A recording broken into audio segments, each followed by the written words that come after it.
Welcome to channel दोस्तों। तो कैसे हैं आप लोग? आशा करते हैं कि आप लोग अच्छे होंगे, मस्त होंगे। जैसे कि दोस्तों हम लोग के अभी जो सीरीज चल रहा है वो हमारा सीरीज चल रहा है साइंस का। जितने बीपीएससी के द्वारा जनरल साइंस का जो सवाल पूछा गया है दोस्तों, उसका हम लोग सीरीज कर रहे हैं। तो ये सीरीज मेरा पार्ट 4 होने वाला है। पार्ट 4 में हम लोग दोस्तों जितने भी जीव विज्ञान यानी बायोलॉजी का सवाल बीपीएससी के अपने पिछले एग्जाम में पूछा गया है दोस्तों, उसको एक वीडियो में कवर करने की कोशिश करेंगे। ठीक, इससे पहले कि चैनल पे दोस्तों जितने भी मेरा केमिस्ट्री था उसका सारा का सारा मैंने करा दिया। उसके बाद जितना फिजिक्स था दोस्तों साइंस का, वो सारा का सारा कवर करा दिया।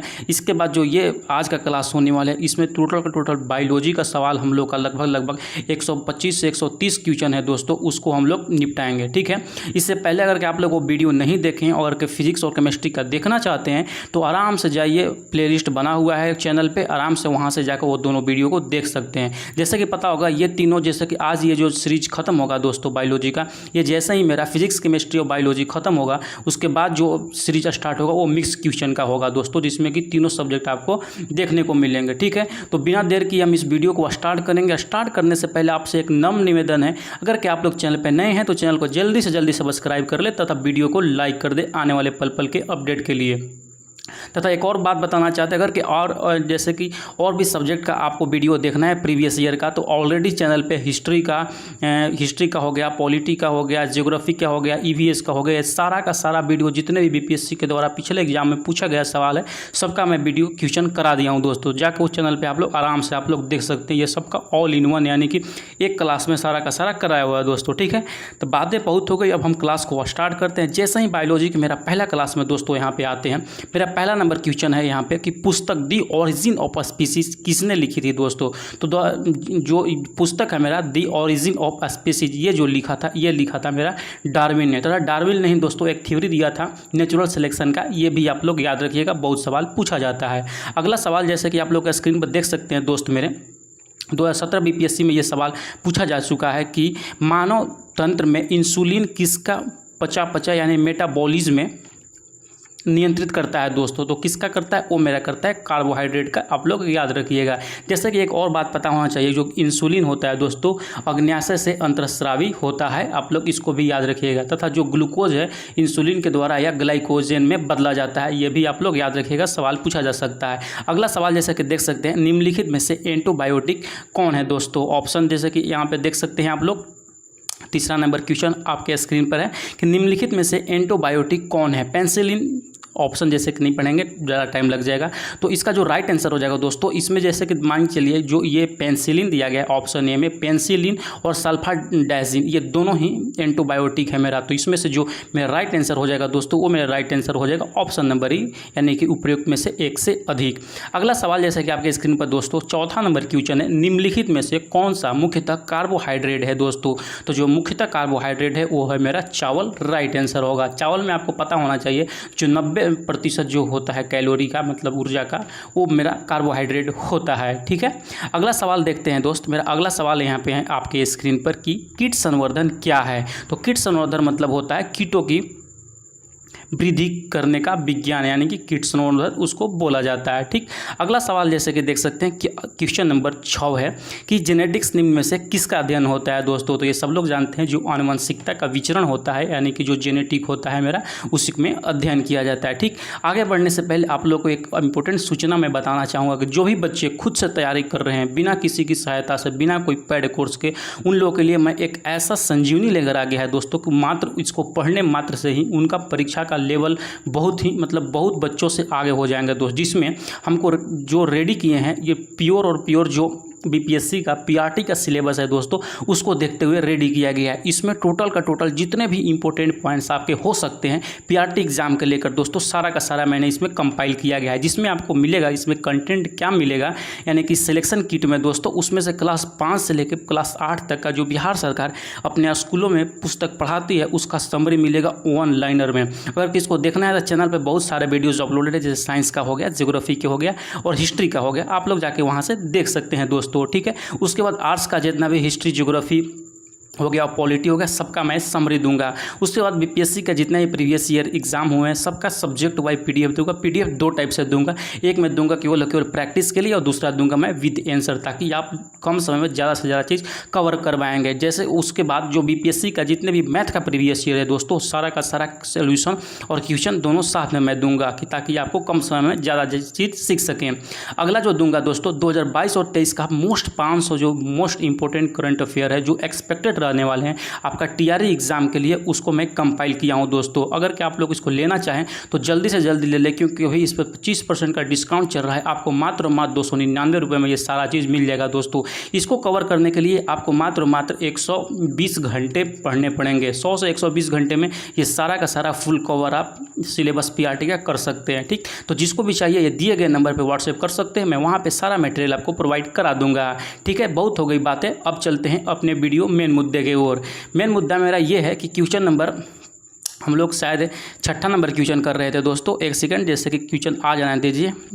6ठा नंबर यहाँ पे क्वेश्चन देख सकते हैं दोस्त की जेनेटिक्स निम्न में से किसका अध्ययन है, तो ये तो हम लोग कर लिए।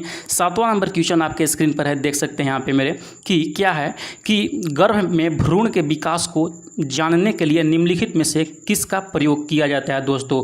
तो सबको पता है जो भ्रूण को जानने के लिए हम लोग क्या करते हैं, यानी कि उसको हम कहते हैं अल्ट्रासाउंड जो किया जाता है, यानी कि पराध्वनिक तरंगे के द्वारा हम लोग उसको जान सकते हैं। ठीक, अगला सवाल है मेरा यहाँ पे, थोड़ा जल्दी जल्दी चलेंगे क्योंकि क्वेश्चन ज़्यादा हैं, हम लोग को जल्दी से कंप्लीट करना है।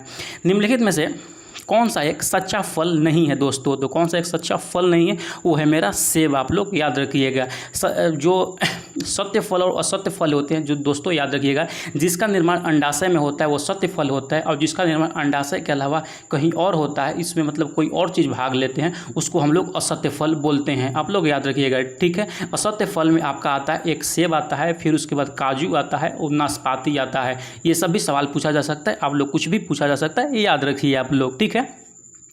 अगला सवाल जैसे कि आप लोग स्क्रीन पर कि लौंग पौधे के निम्नलिखित में से किस भाग से प्राप्त होता है दोस्तों। तो जो लौंग मेरा प्राप्त होता है वो प्राप्त होता है शुष्क पुष्प की कली से।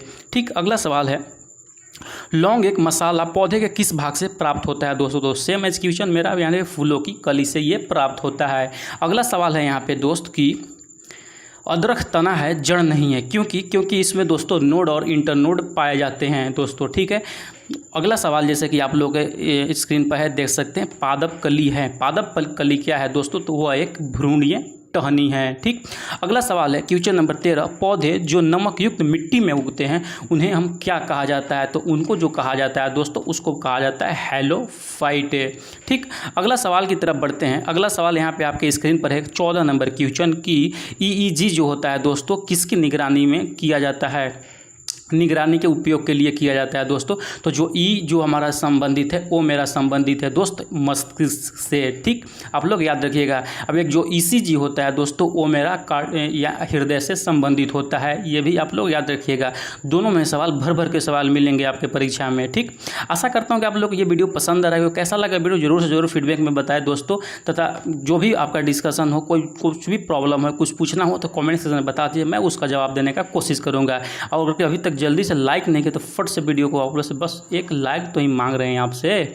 लाइक करने में कंजूसी नहीं किया कीजिए आप लोग, जितना हो सके जल्दी से एकदम लाइक का बटन दबाइए उसको। ठीक, अगला सवाल है दोस्त क्वेश्चन नंबर 15 यहाँ पे कि मांसपेशियों में दर्द के उपचार में उपयोग किया जाने वाला विकिरण है। तो कौन सा विकिरण है, वो मेरा ऑप्शन नंबर है इंफ्रारेड, राइट आंसर होगा। अगला सवाल है कि जीवों में अत्यधिक विविधता का कारण क्या है दोस्तों। तो जो सबसे ज़्यादा विविधता का कारण है परिवर्तन है मेरा यहाँ पे right answer, option number C सही होगा। अगला सवाल है क्वेश्चन नंबर 17 जैसे कि स्क्रीन पर आप लोग देख सकते हैं कि मेंडल के आनुवांशिकता का सिद्धांत किस पर आधारित था दोस्तों। तो जो आधारित था मेरा वो आधारित था लैंगिक जनन पे। ठीक, क्वेश्चन नंबर 18 की तरफ बढ़ेंगे। 18 नंबर क्वेश्चन देख सकते हैं कि DNA की खोज किसने की थी दोस्तों। तो अगर साधारण तौर पर कोई नॉर्मल किताब में देखिएगा दोस्तों तो उसमें बताया रहेगा कि जो ये DNA खोज किया था वो जेम्स वाटसन और क्रिक ने किया था, जो कि थोड़ा सा गलत चीज़ है। आपको तो मैं इसके बारे में बताता हूँ। जो मतलब धारणा ये बनाया जाता है कि जो वाटसन और क्रिक थे दोस्तों, इन्होंने डीएनए की सर्वप्रथम खोज की थी, जबकि जो इसका एक्सरे का विश्लेषण द्वारा 1953 ईस्वी में इन्होंने जो खोज किया था, ये दोनों वैज्ञानिक ने, वो ड्यूक कुंडलिक डीएनए का खोज किया था दोस्तों, ठीक है। और इसका जो सर्वप्रथम खोज हुआ था 1869 ईस्वी में खोज किया था, जिसका जो एक स्वीडिश रसायनज्ञ थे जिसका नाम था फ्रेडरिक मिस्चर, उन्होंने ये खोज किया था। तो इसका जो राइट आंसर हो जाएगा, यानी कि 2018 में जो बीपीएससी के द्वारा राइट आंसर लिया गया था दोस्तों, वो लिया गया था, मेरा ई राइट आंसर होगा, ठीक। तो आशा करता हूं आप लोग समझ गए होंगे। वाटसन और क्रिक क्या किए थे, जो डीएनए का ड्यूक कुंडलिक संरचना होता है उसको खोज किया था, वो भी एक्सरे के माध्यम से, ठीक। उसके बाद जो इसका ओरिजिनल खोज हुआ था दोस्तों, वो हुआ था 1869 ईस्वी में मिस्चर के द्वारा। आशा करता हूँ ये समझ गए होंगे। अगला सवाल की तरफ चलते हैं। अगला सवाल जैसे कि देख सकते हैं यहाँ पे दोस्त की जीव कोशिकाओं में अनुवांशिकी लक्षण के नियंत्रण में निम्नलिखित में से कौन सा उत्तरदायी होता है दोस्तों। तो कौन सा उत्तरदायी होता है, वो मेरा उत्तरदायी होता है डीएनए, राइट आंसर होगा। अगला सवाल है यकृत एवं मांसपेशियों में ऊर्जा जमा होता है, किस रूप में जमा होता है, तो वो जमा होता है मेरा ग्लाइकोजेन में। अगला सवाल दोस्तों यहाँ पे आपके स्क्रीन पर है, जैसे कि देख सकते हैं क्वेश्चन नंबर 21 कि मानव शरीर में कितना प्रतिशत पानी होता है दोस्तों। तो याद रखिएगा, मानव शरीर में 2/3 पानी होता है, यानी कि लगभग 70% जो होता है पानी होता है बॉडी में। अगला सवाल है, जैसे कि स्क्रीन पर देख सकते हैं दोस्तों यहाँ पे, निम्नलिखित में से विटामिन जो रक्त के थक्के बनाने में प्रभावी होता है। तो ये तो बच्चों जानता होगा कि के हो जाएगा विटामिन इसमें, ठीक। अगला सवाल है कि निम्नलिखित में से कौन सा विटामिन प्रतिस्कंदन विषों के प्रतिविष प्रतिकारक के रूप में प्रयोग किया जाता है। तो सेम एज क्वेश्चन है, तो ऑप्शन नंबर डी यानी विटामिन के राइट आंसर हो जाएगा। अगला सवाल आपके स्क्रीन पर 10 करोड़ का है दोस्तों, जैसे कि देख सकते हैं किस विटामिन को अंगो कैल्सियोफेरोल बोला जाता है। इसका मतलब ये साइंटिफिक नेम दिया गया है और उसका बताना है कौन सा विटामिन। तो विटामिन ये D2 का कहा जाता है। कितने लोग को ये क्वेश्चन पता था, जरूर से जरूर कमेंट सेक्शन में बताएं कि हमको पता था, ठीक। अगला सवाल है कि मानव शरीर में विटामिन ए भंडारित होता है दोस्तों। तो जो कहाँ भंडारित होता है, वो होता है यकृत में, याद रखिएगा। अगला सवाल यहाँ पे क्वेश्चन नंबर 26 है दोस्त की निम्नलिखित में से कौन सा युग्म सही सुमेलित नहीं है दोस्तों। तो कौन सा यहाँ पे हमारा सही सुमेलित नहीं है दोस्त, जैसे कि आप लोग देख सकते हैं कौन सा है, तो वो हो जाएगा मेरा टोकोफेरोल बेरी। तो जो बेरी होता है दोस्तों, वो विटामिन बी की कमी से होता है दोस्त, ठीक है। और जो ये टोकोफेरोल है, टोकोफेरोल विटामिन ई को बोलते हैं, तो ये मेरा गलत हो जाएगा, आप लोग याद रखिएगा। अगला सवाल है दोस्त यहाँ पे आपके स्क्रीन पर कि निम्नलिखित में से किस युग में सही सुमेल नहीं है दोस्त। तो सही सुमेल कौन सा नहीं है, यानी कि जैसे कि विटामिन डी में देखिएगा तो उसमें तो यकृत तेल में जो होता है विटामिन डी होता है, विटामिन ई गेहूं में भी पाया जाता है, ये भी सही है। और जो के है दोस्तों एल्फाल्फा में पाया जाता है, ये भी सही है। तो इसमें से कौन सा नहीं मेरा पूछ रहा है, तो नहीं के स्थान पर कौन सा नहीं हो जाएगा दोस्तों, वो मेरा हो जाएगा यहाँ पे उपयुक्त में से कोई नहीं। क्योंकि संतरा में भी, जैसे देखिए संतरा में जो मुख्य रूप से जो पाया जाता है विटामिन सी पाया जाता है, लेकिन बी भी उसमें कुछ मात्रा में पाया जाता है दोस्तों। इसीलिए इसका राइट आंसर हो जाएगा उपयुक्त में से कोई नहीं, यानी कि ऑप्शन नंबर ई राइट आंसर होगा, ठीक। सॉरी, अगला सवाल देखते हैं दोस्तों यहाँ पे कि जिस विटामिन में कोबाल्ट होता है उसको क्या बोला जाता है। तो जिसमें कोबाल्ट होता है दोस्तों वो बोला जाता है B12, राइट आंसर होगा मेरा। अगला सवाल है कि एक स्वस्थ वयस्क मनुष्य में रक्त का कुल कितना परिमाप होता है, कितना खून होता है। तो 5 से 6 लीटर। अपने खून को किसी को पीने मत दीजिएगा। आई होप कि मैं क्या बोला आप लोग समझ रहे होंगे, ठीक है दोस्त। अगला सवाल है कि आधान ट्रांसफ्यूजन में रक्त न केवल रक्त के प्रकार में बल्कि डैश में भी संगत होना चाहिए। तो किस में संगत होना चाहिए, यानी कि RH कारक में, RH फैक्टर जो बोलते हैं दोस्तों, राइट आंसर होगा। अगला सवाल है कि इनमें से रक्त दाब का मापक यंत्र कौन सा है। तो जो रक्त दाब मेरा मापता है दोस्तों, वो मापता है sphygmomanometer, option number C right answer होगा। जो मतलब नॉर्मल रक्तचाप होना चाहिए दोस्तों 120/80 होना चाहिए, ठीक। अगला सवाल है आपके स्क्रीन पर कि वृक्क के प्रति मिनट औसत रक्त प्रवाह कितना होता है। तो कितना होता है दोस्त, ऑप्शन नंबर बी 1200 cc मेरा राइट आंसर होगा। अगला सवाल देख सकते हैं मेरे दोस्तों कि इंसुलिन है, इंसुलिन क्या है, वसा है, विटामिन है, कार्बोहाइड्रेट है या प्रोटीन है। तो कौन सा है दोस्तों, इंसुलिन मेरा एक प्रोटीन है, आप लोग याद रखिएगा दोस्त। अगला सवाल है कि निम्नलिखित में से कौन सा एक हार्मोन है। तो कौन सा हार्मोन, इंसुलिन एक हार्मोन है, ठीक है। अगला सवाल आपके स्क्रीन पर है कि महिला सेक्स हार्मोन कौन सा है दोस्तों? जो महिला सेक्स हार्मोन है वो है मेरा एस्ट्रोजन, याद रखिएगा। ठीक, अगले सवाल की तरफ चलते हैं। क्वेश्चन नंबर 36 की निम्नलिखित में से कौन सा हार्मोन स्तन ग्रंथियों से दूध का स्राव होने में भूमिका निभाता है? तो कौन सा हार्मोन है दोस्त?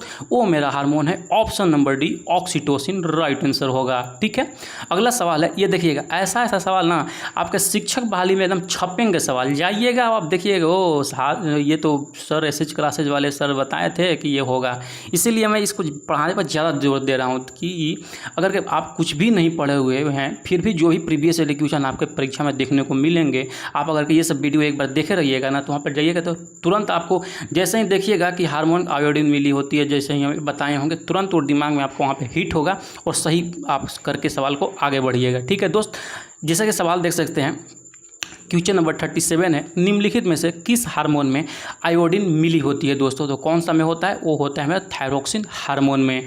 अगला सवाल है कि पीयूष यानी कि पिट्यूटरी ग्रंथि स्थित होता है, तो कहाँ पे होता है पिट्यूटरी ग्रंथि? वो होता है दिमाग में। ठीक है, इसीलिए दिमाग में कुछ भी न भर के रखिए। ठीक, ये सब मजाक था। अगला सवाल है कि प्रकाश संश्लेषण होता है दोस्तों, प्रकाश संश्लेषण होता है किस में होता है दोस्तों? तो वो होता है मेरा क्लोरोप्लास्ट में, याद रखिएगा। अगला सवाल है प्रकाश संश्लेषण का उत्पाद यानी कि मतलब प्रोडक्शन क्या होता है? जब प्रकाश संश्लेषण बनता है उसके बाद क्या मिलता है? तो वो मिलता है मेरा ऑक्सीजन, जिससे हम लोग जीवित हैं, जिससे हम लोग पढ़ रहे हैं, पढ़ा रहे हैं। ठीक है, जिस दिन ऑक्सीजन मिलना बंद उसी दिन खैर सब कुछ बंद है। अगला सवाल है 41 नंबर क्वेश्चन दोस्तों कि सौर ऊर्जा एटीपी में बदलती है दोस्तों, क्या चीज़ को बदलती है? एटीपी में, वो बोलते हैं क्लोरोप्लास्ट में बदलती है सौर ऊर्जा में। ठीक है, तो ये मेरा option number B right answer होगा। अगला सवाल है यहाँ पे कोशिका का शक्ति स्रोत होता है दोस्तों, तो कौन सा होता है? वो होता है मेरा माइटोकॉन्ड्रिया। ये तो सवाल इतना बार सवाल में पूछा गया है ना, मतलब परीक्षा में पूछा गया ना कि क्या ही बताएं हमें, कितना बार पूछा गया है। ठीक है, क्वेश्चन नंबर 43 है दोस्तों, जैसे कि देख सकते हैं स्क्रीन पर कि भ्रूण किस में मिलता है? तो भ्रूण हमारा बीज में मिलता है, option number C right answer होगा, याद रखिएगा। अगला सवाल है क्वेश्चन नंबर 44 कि निम्नलिखित में से कौन प्रतिजैविक औषधि है दोस्तों? तो कौन सा प्रतिजैविक है? तो अगर कि आप देखेंगे ऑप्शन में तो अल्फा गुआनिडिन ये भी एक प्रतिजैविक है, तथा ऑप्शन नंबर सी क्लोरोरेम्फिनोकॉल ये जो भी लिखा हुआ है वो भी एक प्रतिजैविक है दोस्तों। तो इसका जो राइट मेरा आंसर हो जाएगा उपयुक्त में से एक से अधिक। ठीक है, अगला सवाल है जैसे कि आपके स्क्रीन पर देख सकते हैं, टाइफाइड तथा कॉलेरा विशिष्ट उदाहरण हैं। जो ये दोनों रोग है दोस्तों वो पानी के कारण होता है। मैं भी मतलब गंदगी करके पानी, थोड़ा सा पानी जिसमें किसी चीज़ की कमी होता है यानी शुद्ध पानी नहीं होता है, उसको अगर आप पीजिएगा तो टाइफाइड और कॉलेरा हो सकता है दोस्तों। जो ये भी एक सवाल पूछा जाता है कि जो टाइफाइड का कौन सा जीवाणु से होता है? तो आप लोग जीवाणु का नाम याद रखिएगा दोस्तों कि सल्मोनेला ये टाइफी एक मतलब जीवाणु होता है, उसके कारण होता है मेरा टाइफाइड होता है तो दोस्तों। ठीक है, और जो कॉलरा होता है दोस्तों विब्रियो कॉलेरी नामक जीवाणु के कारण होता है, ये भी आप लोग याद रखिएगा, कुछ भी पूछा जा सकता है आपसे। अगला सवाल है क्वेश्चन नंबर 46, मनुष्य में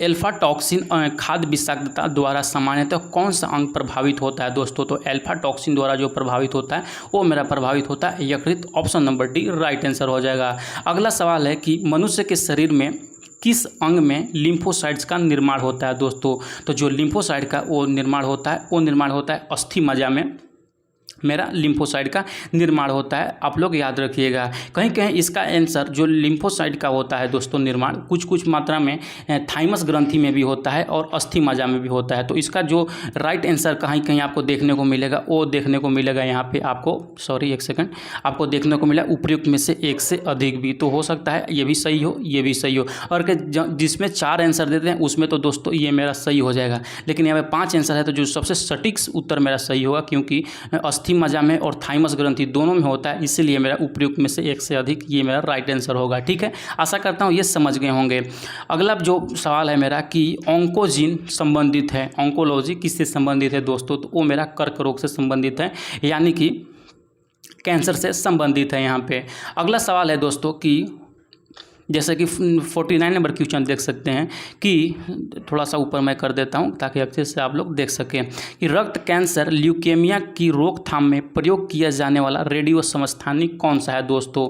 तो जो रेडियो समस्थानिक प्रयोग किया जाता है वो कोबाल्ट 60 का ही प्रयोग किया जाता है और फास्फोरस 32 का भी प्रयोग किया जाता है दोस्तों। इसीलिए मेरा ऑप्शन नंबर ई राइट आंसर हो जाएगा यहाँ पे। ठीक, अगला सवाल की तरफ बढ़ते हैं। क्वेश्चन नंबर 50 की तीव्रता एवं प्रयुक्तता के आधार पर निम्नलिखित में से कौन सा कर्क रोग उत्पन्न कर सकता है तथा उसका उपचार भी करता है दोस्तों। तो वो है मेरा आयनीय विकिरण, याद रखिएगा। अगला सवाल है क्वेश्चन नंबर 51 कि सहज प्रणाली का परिवर्धन निम्नलिखित में से कौन सा है दोस्तों। तो वह कौन सा है दोस्तों, मेरा यहाँ पे राइट आंसर हो जाएगा, वो मेरा हो जाएगा प्रणाली की स्वपोषी क्रिया, option number C right answer हो जाएगा। अगला सवाल जैसे कि आप लोग स्क्रीन पर देख सकते हैं कि शरीर का तापक्रम नियंत्रित करता है दोस्तों। तो कौन सा नियंत्रित करता है, तो वो मेरा नियंत्रित करता है हाइपोथैलेमस ग्रंथि, मेरा राइट आंसर हो जाएगा। जो मानव शरीर का तापमान होता है कितना डिग्री फ़ारेनहाइट होता है, कमेंट सेक्शन में आप लोग जरूर बताइएगा और करेक्ट आंसर होना चाहिए। अगला सवाल है कि शरीर का तापमान नियंत्रित करता है, जैसे कि बताएं, ऑप्शन नंबर यहाँ पे सी राइट आंसर हो जाएगा, हाइपोथैलेमस ग्रंथि। क्वेश्चन नंबर 54 के तरफ अगर दोस्त चलेंगे तो 54 जैसे कि देख सकते हैं, अगर कि आपको भूख प्यास लग गई हो तो आराम से जाइए, पानी पीजिए और तुरंत आगे बैठ कर ये वीडियो को कंप्लीट कीजिए, क्योंकि ये जितने भी क्वेश्चन है वो मोस्ट इंपॉर्टेंट है आपके TRE एग्ज़ाम के लिए। तो अगर कि आपको बिहार में शिक्षक बनना है, बहुत ही अच्छा मार्क्स लाना है, तो ये तो वीडियो कंप्लीट करना ही होगा आपको। 54 नंबर क्वेश्चन है दोस्तों कि लैंगिक जनन से अनुवांशिक विचरण कैसे होता है दोस्तों, कैसे होता है, वो मेरा होता है, यहाँ पे ऑप्शन देख सकते हैं कि मेरा थोड़ा सा एक सेकंड और ऊपर थोड़ा सा करना चाहूँगा। तो ये जो विचरण कैसे होता है दोस्तों, वो मेरा होता है जीन के संबंधी ब्लीडिंग से भी होता है, क्रोमोसोम के बदलाव से भी होता है और जीन के मिश्रण यानी सफलिंग से भी होता है। तो ऑप्शन नंबर डी मेरा उपयुक्त में से सभी राइट आंसर हो जाएगा दोस्त। ठीक है, आशा करता हूँ ये समझ गए होंगे। अगला सवाल है यहाँ पे कि जैसे कि स्क्रीन पर देख सकते हैं, DNA को किसने अंतःपात्र में बनाया। तो ये जो अंतःपात्र में बनाया था दोस्तों, वो बनाया था आर्थर कॉर्नबर्ग ने। ठीक है, अगला सवाल देख सकते हैं दोस्त कि पार्किंस बीमारी के उपचार के विकास के लिए किसको नोबेल पुरस्कार दिया गया। तो किसको दिया गया था दोस्तों, ऑल्ड्विन कार्लसन को दिया गया। ठीक, अगला सवाल की तरफ हम लोग चलेंगे। क्वेश्चन नंबर 57 की तरफ अगर देखते हैं दोस्त कि कौन सा दिन डायबिटीज़ दिवस के रूप में मनाया जाता है। तो डायबिटीज़ दिवस के रूप में मनाया जाता है जिस दिन हमारा बाल दिवस होता है, यानी कि 14 नवंबर को राइट आंसर हो जाएगा। अगला सवाल है कि सबसे छोटी जीव जो स्वयं विकास एवं प्रजनन करने में समर्थ हैं वो क्या कहा जाता है। जो सबसे छोटी जीव है दोस्तों वो बोलते हैं इनको माइकोप्लाज्मा, जो कि स्वयं प्रजनन करने में समर्थ है। अगला सवाल आपके स्क्रीन पर है, निम्नलिखित में से किसकी कोशिका में कोई एंजाइम नहीं होता है दोस्तों। तो किसकी कोशिका में कोई एंजाइम नहीं होता है, वो मेरा वायरस यानी कि विषाणु राइट आंसर हो जाएगा।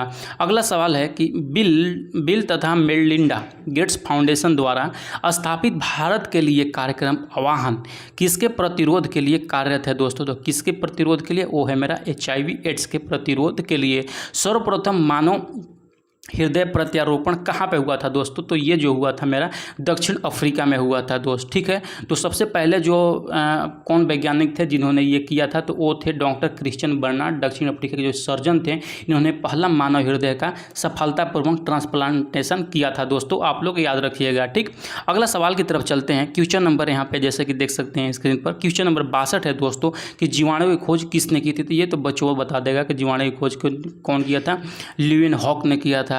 असली तो मजा तब है कि जो कोई बता दे कब किया था। ठीक है, तो कितने लोग हैं जो ये जानते हैं कब किया था, कमेंट सेक्शन में जरूर बताएं।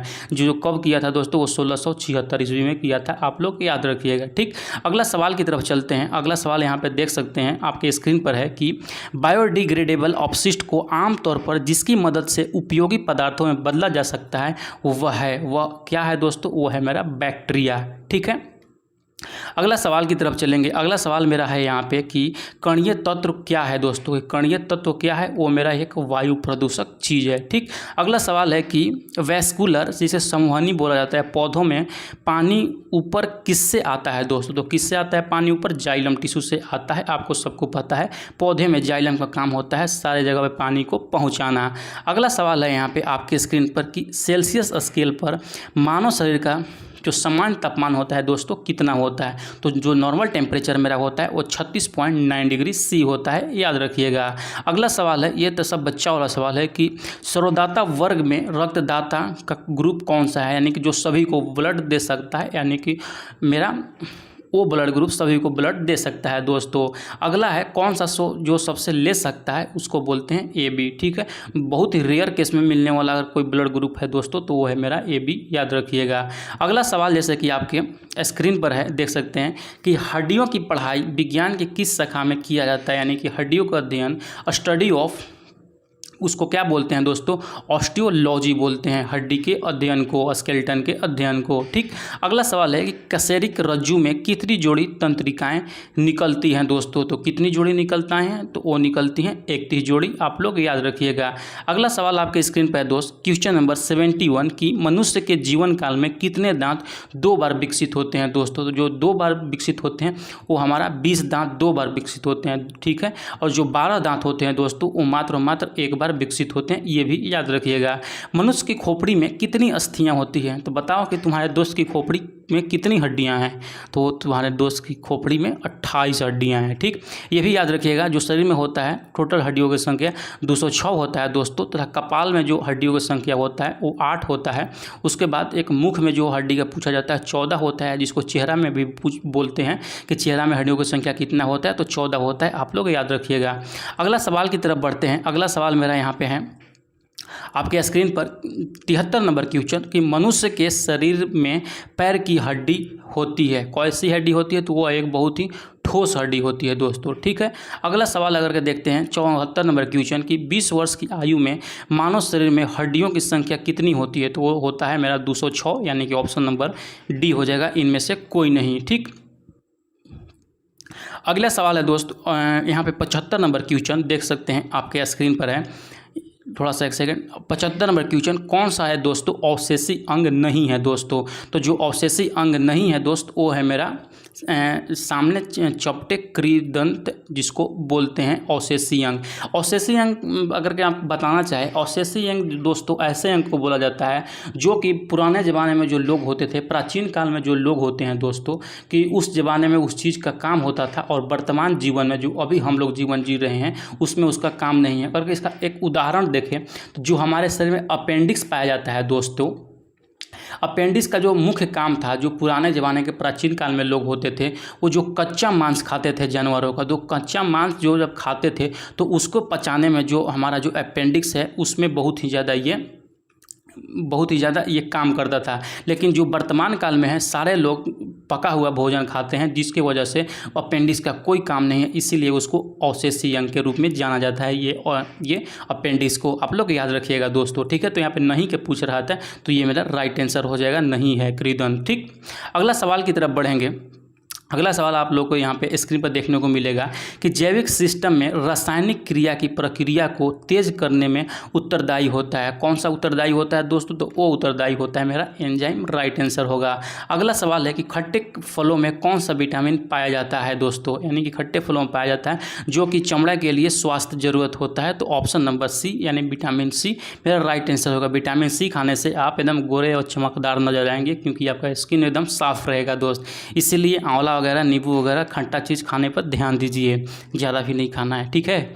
अगला सवाल है स्क्रीन पर देख सकते हैं कि दूध किसका घटिया स्रोत है, यानी कि उसमें नहीं पाया जाता है, तो विटामिन सी का। विटामिन सी जब रसदार फलों में पाया जाता है, नींबू में पाया जाता है, तो दूध में कहाँ से, दूध में डाल दीजिएगा तो दूध फट के दही बन जाएगा, ठीक। अगला सवाल है कि विटामिन सी का रासायनिक नाम क्या है दोस्तों, तो जो रासायनिक नाम है मेरा सब लोग जानते हैं, वो नाम है विटामिन सी का मेरा स्कॉर्बिक अम्ल, option number A right answer हो जाएगा, ठीक है। अगर के अगला सवाल की तरफ बढ़ना चाहें, क्वेश्चन नंबर मेरा 80 क्वेश्चन देख सकते हैं यहाँ पे कि इंसुलिन प्राप्त होता है दोस्तों। इंसुलिन किससे प्राप्त होता है, वो प्राप्त होता है डहेलिया के जड़ों से प्राप्त होता है मेरा, ठीक है। जो सवाल ये भी पूछता है कि इंसुलिन क्या है, तो इंसुलिन एक पॉलीसेकेराइड है, याद रखिएगा, ठीक। अगला सवाल है कि 80% से अधिक सेल में पाया जाने वाला पदार्थ क्या है, तो जो सेल में पाया जाता है 80% से अधिक वो है मेरा जल, याद रखिएगा, ठीक। अगला सवाल है कि वर्तमान प्रमाण के अनुसार पृथ्वी पर जीव का उद्भव 2 लाख वर्ष पूर्व हुआ, ठीक है। इस युग में प्रोटोजोआ शैवाल एवं जीवाणु थे कितने साल पुराना थे, तो इसका कोई पुख्ता अभी जानकारी हमको नहीं मिला। अगर किसी को इसके बारे में, इस क्वेश्चन के बारे में जानकारी हो तो ज़रूर से ज़रूर कमेंट सेक्शन में बताने की कृपा करें आप लोग। ठीक, अगला सवाल जैसे कि यहाँ पे देख सकते हैं स्क्रीन पे कि निषेचन की क्रिया कहाँ होती है दोस्तों। तो जो निषेचन की क्रिया होती है वो मेरा होती है अंडवाहिनी में। ठीक, अगला सवाल है कि आधुनिक मनुष्य का पूर्वज हैं, जो मतलब आज हम लोग हैं वो किसके पूर्वज हैं, क्रो-मैग्नन मनुष्य के हैं। ठीक, option number B right answer होगा। अगला सवाल है आप लोगों के स्क्रीन पे। ठीक, विकास का मुख्य कारक है दोस्तों, क्या मुख्य कारक है, वो मेरा मुख्य कारक है प्राकृतिक वर्ण का सिद्धांत। अगला सवाल की तरफ चलेंगे, क्वेश्चन नंबर 86 की तरफ की शैवाल और कवक के मिलने से लाइकेन बनता है जिसे कहा जाता है, जिसके क्या कहा जाता है, उसको बोलते हैं mutualism. Option number B right answer होगा। अगला सवाल है प्रतिवर्ती क्रियाओं का नियंत्रण केंद्र कहाँ होता है दोस्तों। तो कहाँ पे होता है, वो होता है मेरा स्पाइनल कॉर्ड में, कशेरुक रज्जु में होता है। ठीक, अगला सवाल की तरफ बढ़ के बढ़ेंगे। अगला सवाल जैसे कि देख सकते हैं विकास का कारण है, क्या विकास का कारण है दोस्तों, पीढ़ी से पीढ़ी अनुकूलन मेरा विकास का कारण है। अगला सवाल है कि कच्चे फलों को कृत्रिम रूप से पकाने के लिए प्रयोग में लाई जाने वाली गैस कौन सा है। तो एसिटिलीन का भी प्रयोग होता है और एथिलीन का भी प्रयोग होता है। ठीक है, ये क्वेश्चन को स्टार लगा लीजिएगा क्योंकि इसमें 2 आंसर होगा। अगला सवाल की तरफ देखते हैं। अगला सवाल है मेरा यहाँ पे कि माँ पौधे की भांति पौधा मिलता है, कौन सा मिलता है दोस्त। यहाँ पे ऑप्शन नंबर जैसे कि देख सकते हैं बीजों और तना काट से, ये दोनों सही होगा। Option number C right answer होगा। अगला सवाल है यहाँ पे आपके स्क्रीन पर कि पानी मिट्टी से जड़ों में जिस भौतिक क्रिया द्वारा गुजरता है उसे क्या कहा जाता है। तो उसको क्या कहा जाता है, उसको बोलते हैं परासरण। ठीक, अगला सवाल है स्क्रीन पर आपके क्वेश्चन नंबर 92 कि जल से बाहर निकाले जाने पर मछलियाँ क्यों मर जाती हैं। सिंपल सी बात है भैया कि वो सांस नहीं ले पाती है और तड़प तड़प के अपनी जान दे देती है कि पानी हमसे तो बिछड़ गया। ठीक है, अगर कि आप भी किसी से बिछड़िएगा तो तड़प तड़प के जान नहीं देना है, उसको आपको इंतकाम लेना है, क्या बनकर, IAS बनकर। अगला सवाल है, ठीक, जहाँ जीव रहता है उस सटीक जगह को क्या कहते हैं, जहाँ आप रहते हैं उसको क्या बोलते हैं, उसको बोलते हैं हम आवास बोलते हैं, हैबिटेट बोलते हैं, या ये सब चीज़ याद रखिएगा। ठीक, हैबिटेट।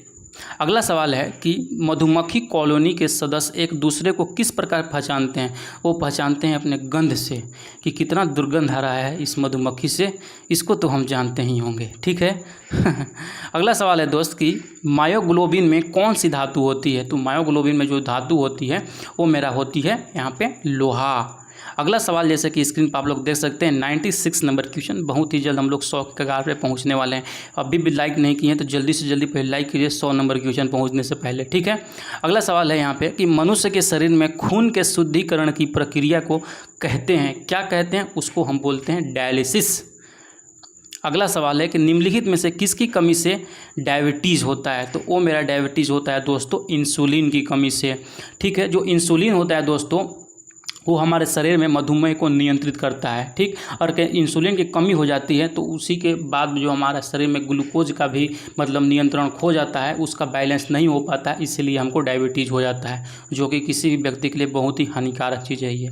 अगला सवाल है कि एड्स निम्न कारणों में से किसके द्वारा होता है दोस्तों। तो किसके द्वारा होता है, तो एड्स जो एक विषाणु के द्वारा होता है, ये सब लोग जानते हैं। अगला सवाल है कि HIV द्वारा होने वाला रोग कौन सा है। तो HIV वायरस जो है वो एड्स का वायरस है। अगला सवाल की तरफ बढ़ते हैं, क्वेश्चन नंबर 100 आ गए हम लोग कि न्यूमोनिया एक संक्रमण है दोस्तों, किसका संक्रमण है, यानी कि मतलब किसको ये प्रभावित करती है, वो प्रभावित करती है मेरा फेफड़ा को। अगला सवाल की तरफ चलेंगे, क्वेश्चन नंबर 101 की तरफ की स्त्रियों की तुलना में पुरुष अधिक वर्णधाता से पीड़ित हो सकते हैं क्योंकि उनमें से केवल एक X क्रोमोसोम पाया जाता है। ठीक है, अगला सवाल की तरफ देखते हैं। अगला सवाल मेरा है आपके स्क्रीन पर, एस्प्रिन कहाँ से मिलती है दोस्तों। जो एस्प्रिन है दोस्तों वो मिलती है एक पेड़ से मिलती है। ठीक, अगला सवाल है कि गेहूं की खेती के लिए कौन से उर्वरक का उपयोग करेंगे। तो हम वो करते हैं नाइट्रोजन का प्रयोग। ऑप्शन नंबर ए मेरा राइट आंसर हो जाएगा। अगला सवाल की तरफ बढ़ेंगे, क्वेश्चन नंबर 104 बोल रहे हैं।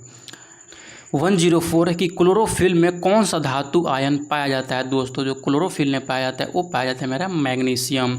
अगला सवाल आपकी स्क्रीन पर है कि पौधे एवं जड़ों का खाना तैयार करने की प्रक्रिया क्या कहलाता है। सिंपल सी बात है, प्रकाश संश्लेषण कहा जाता है, उसको अंग्रेजी में हम बोल देंगे फोटोसिंथेसिस। अगला सवाल की तरफ चलेंगे। क्वेश्चन नंबर 106 आपके स्क्रीन पर है कि कीट भक्षी पौधे मिट्टी में किसकी कमी से उगते हैं दोस्तों। तो किसकी कमी से ये उगते हैं, वो उगते हैं नाइट्रोजन की कमी से। Option number C right answer. जीवन चक्र की दृष्टि से पौधे का सबसे महत्वपूर्ण अंग कौन सा है दोस्तों। तो जो जीवन के दृष्टि से सबसे महत्वपूर्ण अंग है वो मेरा हो जाएगा पुष्प। आप इस क्वेश्चन में बिल्कुल भी कंफ्यूज नहीं हुआ।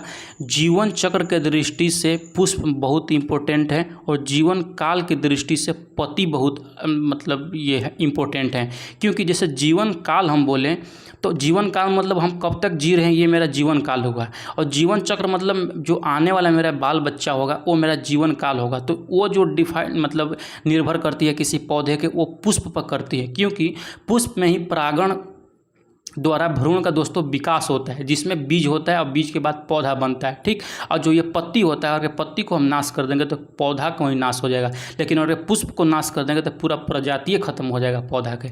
आशा करता हूँ ये चीज़ आप लोग समझ गए होंगे। अगला सवाल की तरफ चलते हैं। जैसे कि यहाँ पर देख सकते हैं कि पौधे का तना पौधे के सभी हिस्सों में भोजन वितरित करने में तथा डैश में भी मदद करता है। तो भोजन के भंडारण में भी मदद करता है और उसको पौधे का आकार देने में भी मदद करता है दोस्तों, ठीक है। इसका जो राइट आंसर हो जाएगा उपयुक्त में से एक से अधिक, ऑप्शन नंबर ही सही होगा मेरा। अगला सवाल है दोस्त आपके स्क्रीन पर कि सबसे लंबा जीवित वृक्ष कौन सा है। तो जो सबसे लंबा जीवित वृक्ष है दोस्तों वो है मेरा सिकोया का वृक्ष। ये इसका जो लंबाई होता है लगभग 115 मीटर लंबाई होता है, आप लोग याद रखिएगा। अगला सवाल की तरफ चलेंगे। क्वेश्चन नंबर 110 है मेरा दोस्तों कि एस्पिरिन है। एस्पिरिन क्या है। तो एस्पिरिन एक एंटीपायरेटिक है, option number B right answer होगा। अगला सवाल है मेरा क्वेश्चन नंबर 111 कि किस वनस्पति खाद्य में अधिकतम प्रोटीन होता है दोस्तों। किस में होता है अधिकतम प्रोटीन, वो होता है मेरा सोयाबीन में, ठीक। अगला सवाल है कि तना काट आमतौर से किसके प्रवर्धन के लिए प्रयोग किया जाता है दोस्तों। तो वो प्रवर्धन के लिए किया जाता है तना काट गन्ना का, यानी कि गन्ना का जो खेती किया जाता है वो उसमें कलम लगाया जाता है। कलम मतलब समझते हैं, जिसका ऊपर वाला चीज़ काट, जैसे इतना बड़ा पेड़ हुआ ना तो उसका एक टहनिया काट देता है, यानी कि ऊपर काट के जगह उसको ज़मीन में मतलब गाड़ देता है तो उससे निकल जाता है, वही बोलता है तना काट, ठीक। ये जो गाँव से लोग होंगे सब लोग जानते हैं, ज़्यादा समझाने की ज़रूरत नहीं है। अगला सवाल है इसमें कि संसार का सबसे बड़ा पुष्प कौन सा है। तो सबसे बड़ा पुष्प रिफ्लेसिया कहाँ होता है। तो वो होता है इंडोनेशिया के जंगलों में, आप लोग ये भी याद रखिएगा। इसका जो सबसे पहले जो खोज किया गया था 1818 ईस्वी में किया गया था जोसेफ अर्नोल्ड के द्वारा। ये भी सवाल पूछा जा सकता है आपसे, तो ये सब भी याद रखा कीजिए। अगला है यहाँ पे आपकी मतलब स्क्रीन पर क्वेश्चन दोस्त कि हरिगोविंद खुराना को किस आविष्कार के लिए सम्मानित किया गया। तो किस आविष्कार के लिए सम्मानित किया गया था दोस्तों। तो वो किया गया था जीन के संश्लेषण के लिए, option number B right answer होगा। अगला सवाल है क्वेश्चन नंबर 115 कि डॉक्टरों द्वारा एक अच्छे से पढ़ने दीजिए हमको। डॉक्टरों द्वारा एनेस्थीसिया जो होता है यानी कि के रूप में प्रयोग में होने वाली हास्य गैस है दोस्तों। तो क्या है हास्य गैस मेरा नाइट्रस ऑक्साइड, सब लोग जानते हैं। अगला सवाल की तरफ चलते हैं। अगला सवाल आपके स्क्रीन पर है कि आर्कियोप्टेरिक्स जो होता है दोस्तों वो क्या है आर्कियोप्टेरिक्स। तो वह एक जुरासिक युग में सर्वपुरातन पक्षी है। जुरासिक वर्ल्ड जिन्होंने मूवी हॉलीवुड वाला देखा होगा ना, उसमें ये चीज़ दिखाया गया है आर्कियोप्टेरिक्स के बारे में, ठीक। तो वो सब भी अगर के मूवी देख रहे हैं तो उससे अच्छा चीज़ सीखी है, केवल ये नहीं कि हंसी मजाक वाला चीज़ देख लिए कोई फ़ायदा ही नहीं हुआ दैनिक जीवन में आपकी पढ़ाई लिखाई में। तो ऐसा फिल्म ना देखा कीजिए, ऐसा फिल्म देखिए जिससे आपको देश दुनिया का समझ मिले, जिससे आपका जनरल नॉलेज मजबूत हो, ठीक। अगला सवाल है कि डॉल्फिन वर्गीकृत किए जाते हैं दोस्तों, किसमें किए जाते हैं। तो वो किए जाते हैं स्तनी में, ठीक। अगला सवाल है कि प्रतिवर्ष 5 लाख भारतीय एक रोग से मरते हैं। देखिए कितना खतरनाक है, हर साल 5 लाख आदमी की मृत्यु होती है केवल और केवल क्षय रोग से, जिसको टीबी बोलते हैं, ट्यूबरकुलोसिस। अगला सवाल है यहाँ पे कि रात के समय में सलाह दी जाती है कि पेड़ के नीचे बबुआ बिल्कुल मत सोना, क्योंकि उस पर डायन रहती है। गांव में यही एक अमूमन देखने को मिलता है दोस्त, कि लोग बोलता है ना वो पेड़वा के नीचे मत जाना, उसमें डायन रहता है, वो खा जाएगी तुमको। तो ऐसा कुछ नहीं है, वो पेड़ के नीचे डायन नहीं रहती है, बल्कि रात में जो होता है पेड़ भी कार्बन डाइऑक्साइड छोड़ने लगता है, जिससे हमारे सांस लेने मतलब दुभर हो सकता है, सांस लेने में प्रॉब्लम हो सकती है। इसीलिए हमको ये बोला जाता है कि पेड़ के नीचे बिल्कुल मत सोना, यानी कि कार्बन डाइऑक्साइड को मुक्त करता है, इसलिए वहाँ पे डायन और भूत कुछ नहीं होता है। ठीक है, अगला सवाल है, निम्नलिखित में से सबसे मीठी चीनी है, सबसे मीठा चीनियाँ कौन है? फ्रुक्टोज है। फ्रुक्टोज का सूत्र क्या होता है ये भी पूछा जा सकता है, C6H12O6, याद रखिएगा। अगला सवाल है यहाँ पे दोस्तों, क्वेश्चन नंबर 121, शर्कराओं में सबसे मीठी कौन है? तो जैसे कि अभी तुरंत देखें, वो सबसे जो मीठा है वो फ्रुक्टोज है। कड़वाहट के लिए मानव जीव का संवेदनशील हिस्सा, यानी कि जो जीव होता है दोस्तों उसका हर हिस्सा हमारे हर स्वाद को बताने के लिए होता है। तो जो ये पूछ रहा है मेरा कि जो कड़वाहट है जीव में कहाँ जाने के बाद पता चलता है, तो वो पता चलता है पीछे भाग का। अगर कि आप पीछे भाग में किसी चीज़ को खा रहे हैं, नहीं ले जाइएगा तो पता नहीं चलेगा वो कड़वा लग रहा है कि नहीं लग रहा है। ठीक है, क्वेश्चन नंबर 23 में चलते हैं, 123 में दोस्तों, कि मटर पौधा है, मटर पौधा एक झाड़ी है, झाड़ी नहीं है, एक साग बोलते हैं उसको। ठीक, तो option number A right answer हो जाएगा। ठीक, उसके बाद जो ये साग होते हैं दोस्तों ये द्विबीजपत्री होते हैं। जब हम जो SCERT बुक पढ़ा रहे थे तो उस समय आप लोगों को द्विबीजपत्री क्या होता है, साग क्या होता है, झाड़ी क्या होता है, सारा कुछ वो सब समझाए हुए हैं। वो वीडियो अभी चैनल पर अपलोडेड है, किसी को देखना होगा तो जाके SCERT बुक का समरी देख सकते हैं। बहुत ही बेहतरीन तरीका से हम साइंस आप लोग को बताए हुए हैं। अगला सवाल है कि फलियां अत्यधिक पौष्टिक होती है, उसमें प्रचुर मात्रा में क्या होती है? तो उसमें प्रचुर मात्रा में प्रोटीन होती है। फलियां मतलब जो दाल हो गए और मूंगफली हो गए, वो मेरा फलियां में आता है। अगर और कुछ जानेंगे तो मटर हो गए, अरहर हो गए, मूंग हो गया, सोयाबीन हो गया, उड़द हो गया, वो सब फलियां हो गए। अगला सवाल है कि थायराइड ग्रंथि थायरॉक्सिन स्रावित करने के लिए उत्तेजित करने वाला अंतःस्रावी हार्मोन कौन सा है? TSH, ये यही देखिए जो SH है ना, यही चैनल के नाम है, SH क्लासेज में आप लोग पढ़ रहे हैं। और सिलेक्शन लेने के बाद ज़रूर एक बार कमेंट कीजिएगा, मैसेज कीजिएगा सर कि मेरा सिलेक्शन हो गया। ठीक है, अगला सवाल की तरफ चलते हैं। अगला सवाल मेरा हो सकता है लास्ट क्वेश्चन ये हो कि थायराइड ग्रंथि की खराबी किसकी कमी के कारण होता है दोस्तों? तो किसकी कमी के कारण होता है? वो मेरा खराबी होता है आयोडीन की कमी के कारण। ठीक, अगला सवाल है, जब हम बकरी या भेड़ का मांस खाते हैं तब हम क्या कहलाते हैं? वो हम कहलाते हैं दोस्तों द्वितीय उपभोक्ता। जो पहले का जो पौधा होता है, पौधा का हम लोग क्या बोलते हैं? पौधा को बोलते हैं प्राथमिक उत्पादक। ठीक है, ये पौधा को क्या खाएगा? ये पौधा का बकरी खा जाएगा। ठीक है, तो बकरी जो हुआ ये हो गया प्राथमिक उपभोक्ता, जिससे ये पौधा खुद से खाना बना रहा है तो ये उत्पादक हुआ। ये बकरी ये पौधा को खा रहा है तो ये प्रथम क्या हुआ? उपभोक्ता हुआ, यानी कि इसका उपभोग कर रहा है। अभी हम क्या करते हैं, नहीं बकरियों को खा जाते हैं, अभी पौधों का जैसे मान लीजिए साग वगैरह हो गया, फल वगैरह हो गया, उसको भी खा जाते हैं।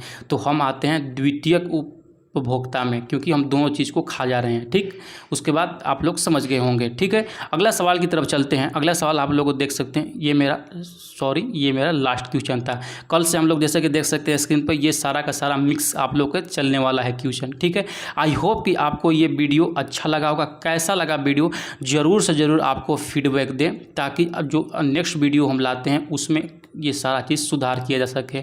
ठीक है, चलिए मिलते हैं नेक्स्ट वीडियो में। तब तक के लिए पढ़ते रहिए, मुस्कुराते रहिए। सिलेक्शन का तो आप टेंशन में मत लीजिए, सिलेक्शन तो होगा ही होगा। ठीक है, ज़्यादा कट ऑफ नहीं जाने वाला है बाबू, ये समझ लीजिएगा। आप लोग बस अच्छे से मतलब तैयारी कीजिएगा। डायरेक्ट मतलब एक अमूमन और एक कट ऑफ लेकर चलिएगा, 70 से 80% लाने का अभी से कोशिश कीजिएगा। कट ऑफ इतना भी नहीं जाएगा, बस हम इतना ही बोलेंगे कि आपका टारगेट जो होना चाहिए 70 to 80% मार्क्स लाने के लिए होना चाहिए। ठीक है, चलिए बाकी मिलते हैं नेक्स्ट वीडियो में। तब तक के लिए पढ़ते रहिए, मुस्कुराते रहिए। मिलते हैं नेक्स्ट वीडियो में दोस्तों। जय हिंद।